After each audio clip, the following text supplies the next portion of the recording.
যেখানের মধ্যে পাথর আর বালু ছাড়া কিছুই নাই, সেই প্রান্তরের মধ্যে তাকায় দেখো আল্লাহর কুদরত সেখানের মধ্যে প্রকাশ পাইতেছে।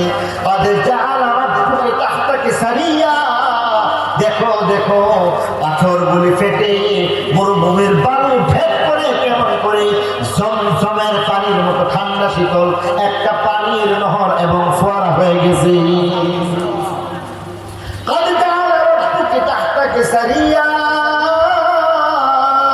দেখো দেখো তার নিচ দিকে তাকাইয়া দেখো একটা ফোয়ারা হয়ে গেছে, যেখানের মধ্যে শুধু ফোয়ারা, শুধু তা নয় আরো কিছু আল্লাহর কুদরত রয়েছে।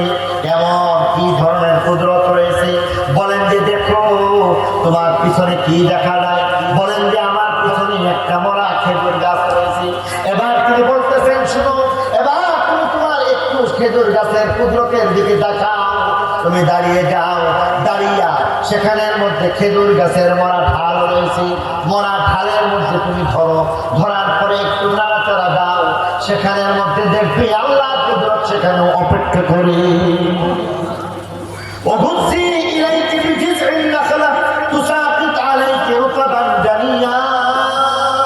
দাঁড়িয়ে যাও, সেখানে আল্লাহর কুদরত